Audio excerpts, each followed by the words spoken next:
एक छोटा सा गांव था और उस गांव के कोने में बसी थी एक टूटी फूटी सी झोंपड़ी। उसी झोंपड़ी में रहती थी फातिमा बीबी, एक गरीब मगर बहुत सब्र वाली औरत। उसका शौहर कई साल पहले इस दुनिया से चला गया था। अब वो अपनी एक छोटी सी बेटी के साथ अकेली थी।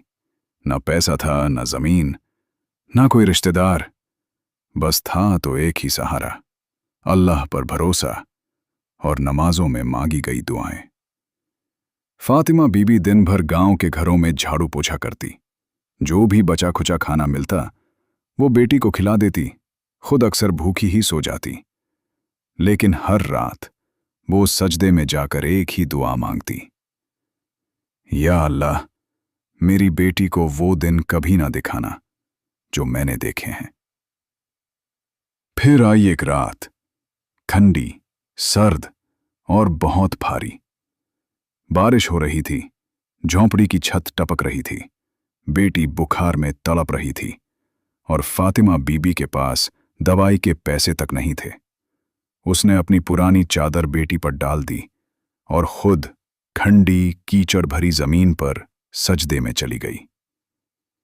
आंखों से आंसू बह रहे थे, लबों पर सिर्फ एक पुकार थी, ऐ अल्लाह, तू देख रहा है ना, अब और नहीं सहा जाता। या तो हमें उठा ले या कोई सहारा दे दे। अगली सुबह गांव के बाहर एक बड़ी गाड़ी आकर रुकी। एक आदमी उतरा जो कभी इसी गांव में रहता था, अब एक बड़ा बिजनेसमैन बन चुका था। उसे याद आया, फातिमा बीबी, वही औरत जो हमें अपने हिस्से की रोटी दे देती थी और खुद भूखी सो जाती थी। वो सीधा झोंपड़ी पर गया, फातिमा बीबी को देखा, बेटी की दवाई करवाई और दोनों को अपने साथ शहर ले गया। उस आदमी ने लोगों से कहा, अगर मेरी कामयाबी के पीछे किसी की दुआ है तो वो इन्हीं फातिमा बीबी की है।